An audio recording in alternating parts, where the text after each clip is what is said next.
The stars above Earth had always been beautiful. For thousands of years, humans looked up at them with wonder and hope. They dreamed of meeting other life forms. They imagined friendly aliens who would share knowledge and technology. They were wrong about the friendly part. On a cold Tuesday morning, the sky turned dark. Not from clouds or storms, but from metal. 12,000 alien warships appeared above Earth like a swarm of angry insects. They blocked out the sun over entire continents.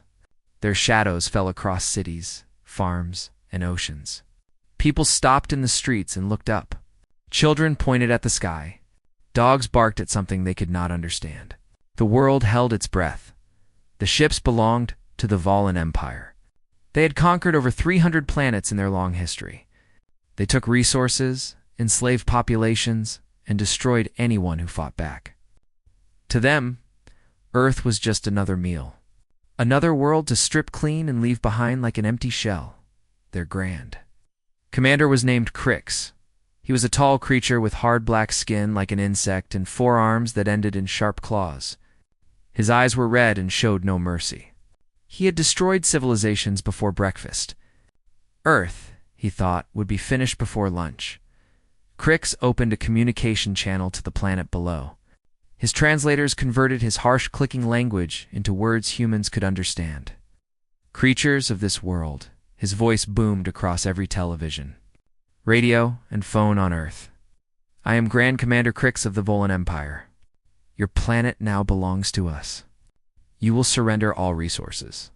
You will submit to our rule. Resist, and we will burn your cities to ash. You have 1 hour to respond. The message ended. Panic spread across the world. Some people ran to their homes. Others prayed in churches and temples. Governments went into emergency sessions. Military forces activated, though everyone knew their weapons were useless. Against ships that could travel between stars, but not everyone was afraid. In the city of Seoul, deep inside a building that looked ordinary from the outside, Admiral Una Park sat in front of a massive screen. She was a woman in her 50s, with short gray hair and calm eyes. She had served in the military for 30 years. She had seen wars, disasters, and crises. None of them made her panic. This would not be different. The screen showed the alien fleet in perfect detail. Satellites tracked every ship, every movement, every weapon system. Una studied them like a chess player studying the board. 12,000 ships, said a voice beside her. It was General Tae Kim, a man with a serious face and a scar across his left cheek. He was the architect of Earth's secret defense network. They think they're invading a primitive world. Una almost smiled. Let them think that. For 50 years, Earth had prepared for this moment. After the first alien probe visited in 1987, governments around the world realized the truth. Humanity was not alone, and the universe was not friendly. They made a decision in secret. They would hide their true strength. They would appear weak and divided. They would let any watching aliens believe that Earth was an easy target. But beneath the surface, humanity built weapons that could crack moons in half. They developed technology that rivaled anything in the galaxy.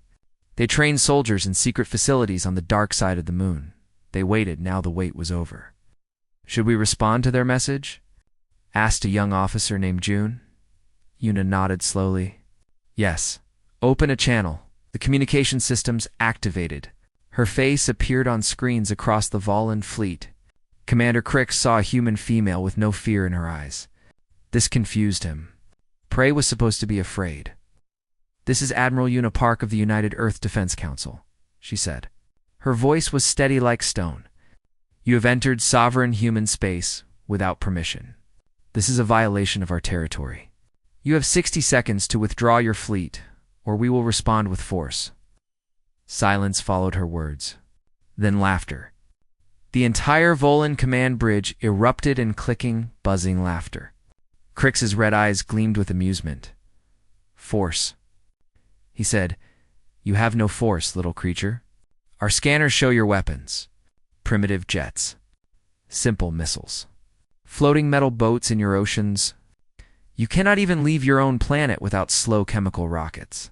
What force do you imagine you have? Yuna did not react to his mockery. You have 50 seconds. Crix leaned forward, his forearms spreading wide. I have conquered species that built empires spanning dozens of stars. I have burned worlds that had technology your kind cannot dream of. And you, a species that has never left your own moon, dare to threaten me? 40 seconds, Yuna said. On Earth, people watched this exchange on their screens. Many felt despair. The alien was right. How could old jets and missiles fight ships from the stars? But others noticed something. They noticed that their admiral was not afraid. They noticed that she spoke like someone who held all the cards in a small fishing village on the Korean coast. An old man named Ho Lee sat outside his home with his young grandson, Jin. The boy was scared. He had seen the ships in the sky. He had heard the alien's terrible voice. Grandfather, Jin said, with tears in his eyes, are we going to die? Ho Lee was 73 years old. He had served in the military decades ago, before retiring to this quiet village. He knew things that most people did not know. He had seen the construction crews that worked only at night. He had noticed the strange shipments that went into the mountains and never came out. He understood that his country and his world had secrets. He put his wrinkled hand on Jin's small shoulder and smiled. No, child, he said softly. They are. Above Earth, the countdown continued. The Volan fleet waited with weapons ready, expecting the humans to beg for mercy. Admiral Unipark watched the timer on her screen with perfect calm. 30 seconds remained. The universe was about to learn why humans were the most dangerous species ever born. Commander Crix stood on the bridge of his flagship. The Crushing Fist. It was the largest warship in the Volan fleet, stretching 5 kilometers from front to back. Its weapons could glass a continent in minutes. Its shields could stop almost any attack. Crix had used this ship to end rebellions on 12 different worlds. He had never lost a battle. He looked at the small blue planet below and felt nothing but contempt. His tactical officers ran their scanners again and again, searching for any hidden threats. They found none. Just old aircraft with spinning blades. Ships made of simple metal floating on water. Ground vehicles that ran on burning fuel. Pathetic, Commander, said one of his officers, a smaller Volan with blue markings on his shell. The human female continues to count down. 25 seconds remain on her deadline. Crix made a sound like grinding rocks. It was his way of laughing. Let her count. When she reaches 0, we will show her what real power looks like. Prepare the bombardment cannons. Target their largest cities first. We will teach them fear before we take what we want. His officers moved to obey. Energy hummed through the massive ship as weapons charged. In minutes, millions of humans would die. But far below, in places the Volan scanners could not see, something else was happening. 3 kilometers beneath the surface of Earth, in a bunker carved from solid rock, Dr. Yun Cho stood before the most powerful weapon ever created by human hands. It was called the hammer.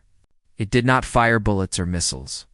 It fired gravity itself. It condensed into a beam that could crush anything into nothing. Iyun was a small woman with tired eyes and messy hair. She had spent 20 years building this weapon. She had missed birthdays and holidays. She had barely seen her daughter Nari grow up. All for this moment.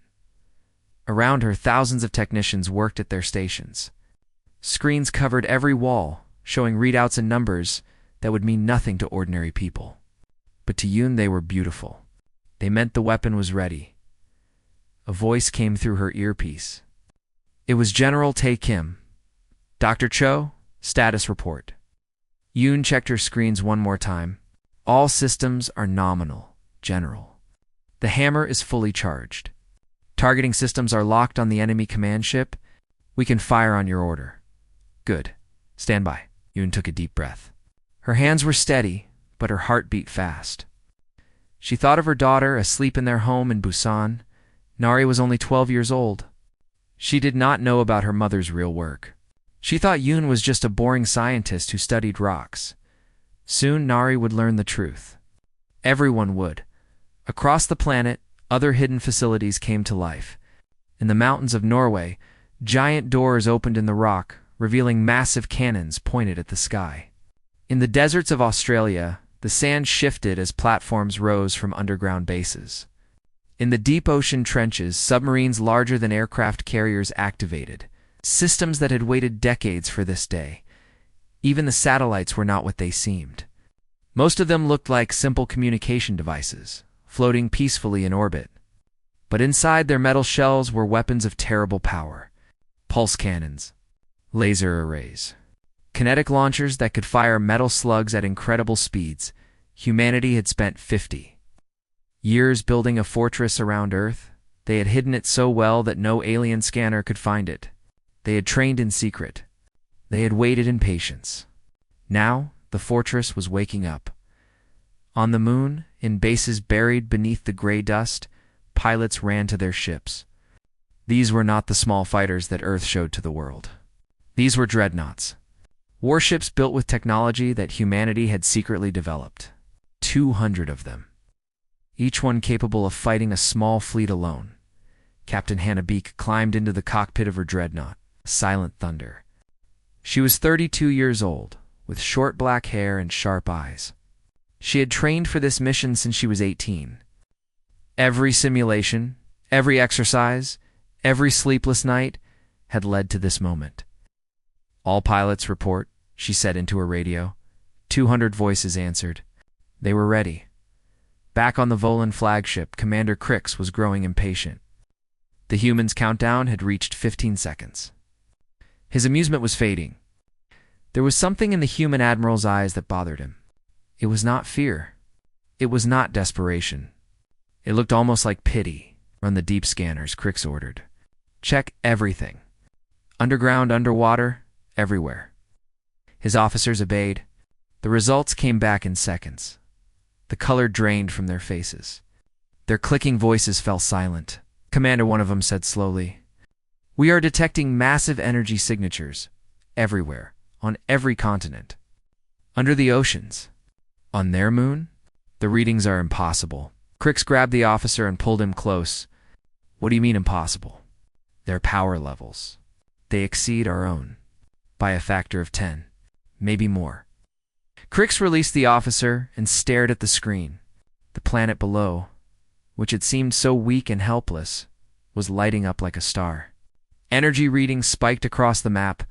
Hidden weapons revealed themselves. The pathetic blue marble was transforming into something else entirely. A death trap. 10 seconds. Admiral Yuna's voice came through the communication channel. She was still calm. Still steady. 9, 8, 7. Crix's forearms trembled. For the first time in his long life, he felt something he had never felt before. Fear. "It's all ships, raise shields." He screamed. "Prepare for combat. Prepare for 6, 5, 4. Across the planet, humans looked up at the sky. They saw the alien ships, dark against the clouds. But they also saw something else. They saw lights appearing on mountaintops. They saw the ocean bubbling as platforms rose from the deep. They saw their world transform from prey into predator. In his village, old Ho Lee stood up from his chair and walked to the beach. Jin followed him. Together they watched the horizon. "It is beginning," Ho said quietly. Admiral Yuna continued to count. 3, 2, 1. She paused. Her eyes met the image of Commander Crix through the screen. He looked terrified now. "Good. Time is up," she said. And then Earth spoke. Commander Crix had conquered worlds. He had watched civilizations burn. He had heard the screams of countless species as they realized their doom. He thought he understood fear. He was wrong. The screens on his bridge flickered with data that his mind refused to accept. Energy signatures bloomed across the human planet like flowers of death. Mountains split open to reveal giant cannons. Oceans parted as massive platforms rose from the deep. Satellites that had seemed harmless now glowed with terrible power. "This is not possible," Crix whispered. His forearms hung limp at his sides. "This is not possible." His second-in-command, a Volan named Drek, stood frozen at his station. Commander, the readings show over 40,000 weapon platforms on the planet's surface alone. Another 10,000 in orbit, and there are ships emerging from behind their moon. Large ships. Very large ships. Crix looked at the display showing the moon. 200 vessels were moving into formation behind his fleet. Each one was nearly as large as his own flagship.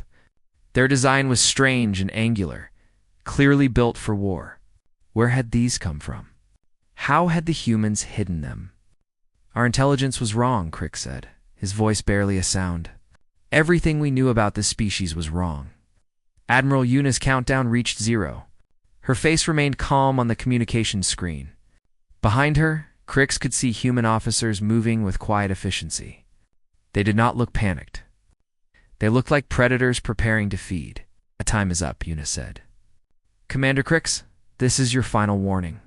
Withdraw your fleet immediately, or we will open fire. There will be no negotiation. There will be no surrender accepted. Leave now or die here. Crix's mind raced. His fleet was surrounded.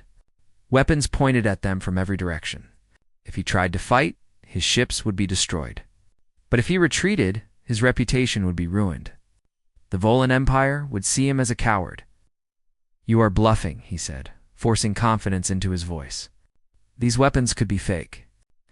Simple light shows to scare us. I do not believe you have the technology to threaten our fleet. Yuna tilted her head slightly. Something like sadness crossed her face. Very well, she said. General Kim, fire a demonstration shot. Target one of their smaller escorts. The one at coordinates 774. In the bunker far below, Dr. Yun Cho heard the order through her earpiece. Her fingers moved across her console. The hammer hummed with power. She adjusted the settings, reducing the output to 1% of maximum. Even at that level, it would be more than enough. Demonstration shot ready, she reported. Fire, said General Tay.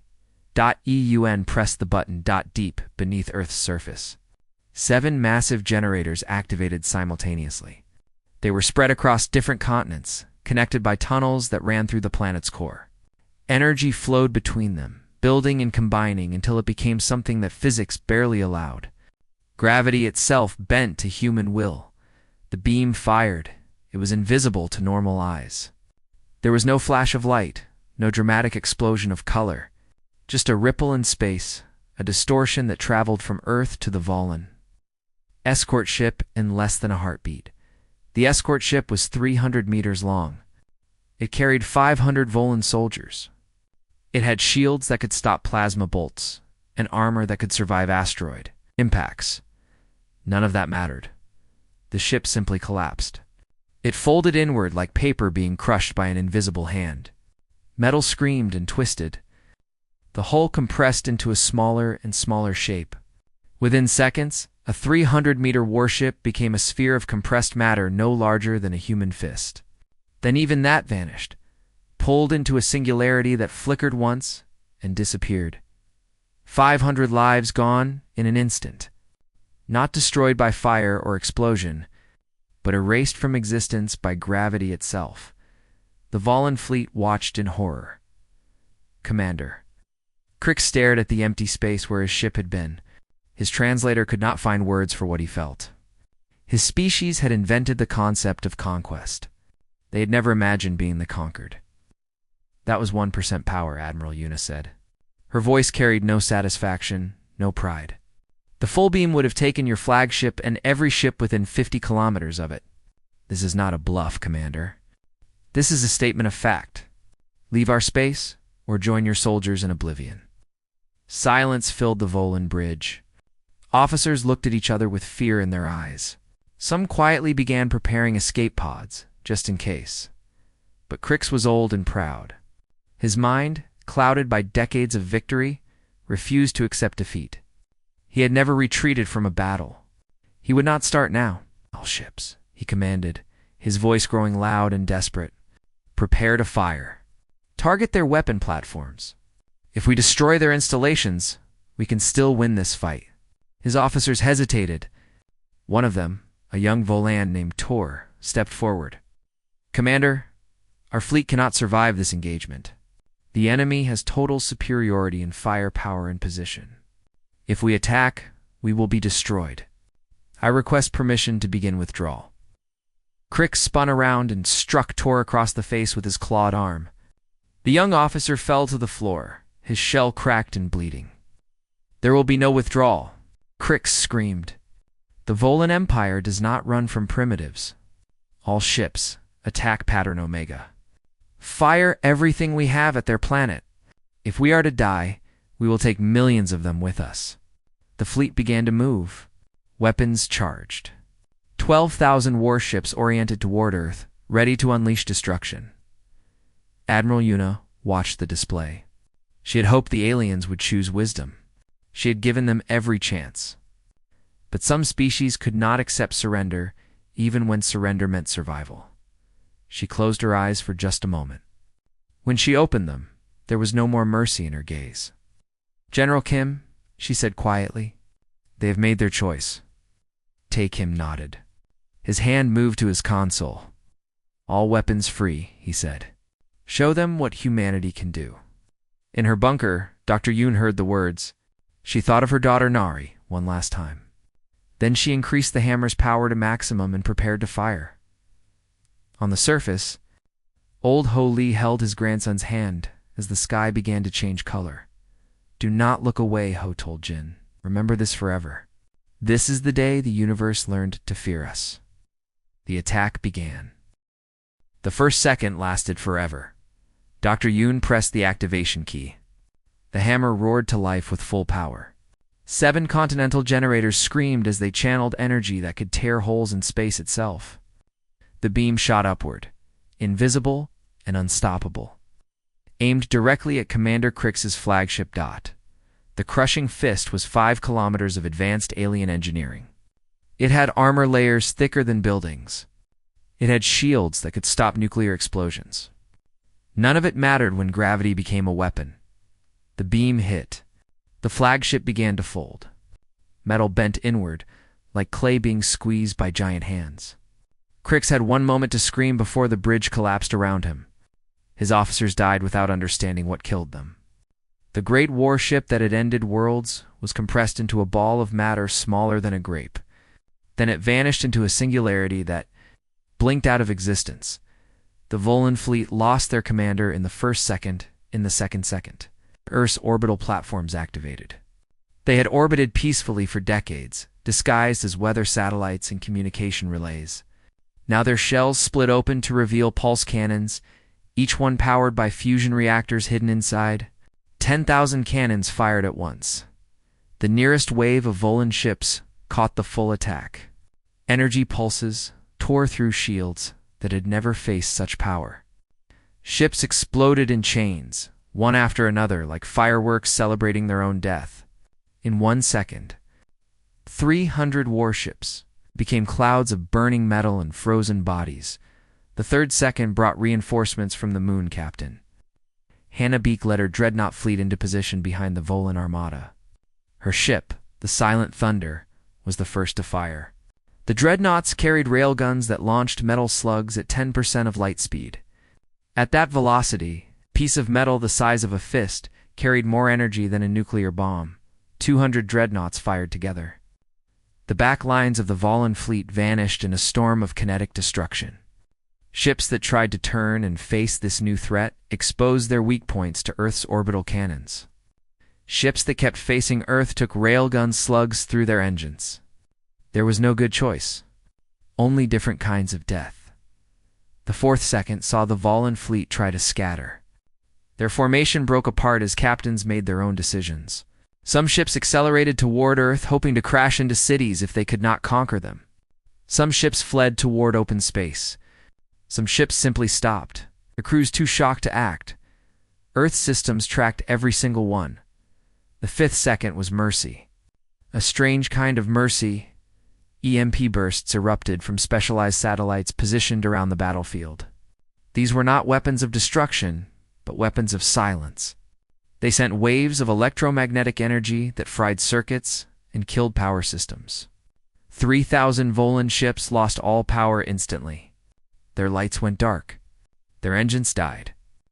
They drifted helplessly in space, their crews alive but unable to fight or flee. These crews might survive, Admiral Yuna thought. They might be rescued or captured later. She was not a monster. She would not kill those who could no longer fight. But the rest of the fleet was still dangerous. The sixth second came from below. The ocean platforms that had risen from the deep launched their weapons. Plasma torpedoes, each one guided by advanced computers, shot into space. They did not aim at ships directly. They aimed at engines, at heat signatures, at any source of energy. Every Volan ship that still had power became a target. The torpedoes found their marks. Engines exploded. Ships lost control and spun wildly. Some crashed into each other. Some broke apart under the stress. The organized fleet became a chaos of destruction. In the seventh second, humanity's pilots entered the battle. Captain Hannah led her squadron of smaller fighters launched from the dreadnoughts. These craft were piloted by humans connected directly to their ships through neural links. Every thought became an action. Every instinct became a maneuver. The pilots did not fly their ships. They became their ships. Hannah cut through a formation of Volan escort vessels with grace and precision. Her weapons were small but fast, perfect for finishing wounded targets. Behind her, 200 pilots did the same. They moved like a single organism, communicating without words. Striking without hesitation, the eighth second brought despair to the Volan survivors, those ships that still had working. Hyperspace drives tried to escape. They began charging their jump engines, desperate to flee this nightmare and warn the Empire. If even one ship escaped, it could bring reinforcements. If even one message got out, the war would continue. Earth had planned for this. From lunar stations hidden on the moon's dark side, gravity projectors activated. They created a net of distorted space around the entire battlefield. Any ship that tried to jump would find its engines failing. The fabric of space itself trapped them in place. There would be no escape. There would be no warning. The Volan Empire would not learn of this defeat from survivors. The ninth second was simply overwhelming force. Every weapon that could still fire did fire. Pulse cannons, railguns, plasma torpedoes, gravity beams, kinetic launchers, laser arrays. Earth unleashed everything at once. The sky above the planet turned white with energy. The remaining Volan ships, trapped and terrified, died in waves. A young Volan officer named Tor, the same one Crix had struck, managed to reach an escape pod. He launched himself into space just before his ship exploded. He drifted among the debris, recording everything with his suit's camera. Someone had to tell the galaxy what happened here. Someone had to warn them. The 10th second was silence. The weapons stopped. The explosions faded. The light dimmed where 12,000 warships had filled the sky. Only wreckage remained. A ring of destroyed metal now orbited Earth, mixed with ice crystals that had once been Volan bodies. Some ships still drifted, dark and powerless. Most were simply gone. On the surface, old Ho Li watched the sky clear. The shadows were gone. The sun returned. Jin looked up at his grandfather. "Is it over?" Ho nodded slowly. "This battle is over. But the universe will remember what happened today." In orbit, Captain Hannah Beak flew her fighter through the debris field. She saw the escape pod drifting among the wreckage. Her sensors showed one life sign inside. She let it go. Someone needed to tell the story. Someone needed to spread the warning. Humanity wanted the galaxy to know what they could do. The battle had lasted 10 seconds. The aftermath would last centuries. In the hours that followed, Earth's defense forces secured the battlefield. Rescue teams collected Volan survivors from the disabled ships. Medical stations treated alien wounds that human doctors had never seen before. Despite everything, Admiral Unipark insisted on mercy for those who surrendered. Humanity would not become the monsters they had just defeated. Over 3,000 Volan soldiers survived. They were confused and terrified. None of them could understand what had happened. They had arrived as conquerors and become prisoners in less time than it took to drink a cup of water. Dr. Yoon. Cho finally left her bunker after 18 hours. She rode an elevator up through 3 kilometers of rock, watching the depth numbers decrease. When she reached the surface, the sun was setting. She took a deep breath of fresh air and felt tears on her cheeks. A car was waiting to take her home. She arrived at her small house in Busan just as Nari was eating breakfast. Her daughter looked up with surprise. "Mom, you look tired. Were you working all night again?" Yoon smiled and hugged her daughter tightly. "Yes, sweetheart. I was working. But the project is finished now." "What kind of project?" Yoon looked out the window at the morning sky. It was blue and peaceful, as if nothing had happened. "The kind that keeps us safe," she said. Across the world, celebrations erupted. People who had prepared for death found themselves alive. Cities that had expected fire found themselves untouched. The fear of the previous day transformed into joy and pride. Humanity had faced an empire that conquered stars, and humanity had won. But Admiral Yuna knew the victory was not complete. Other empires existed out there, other fleets, other threats.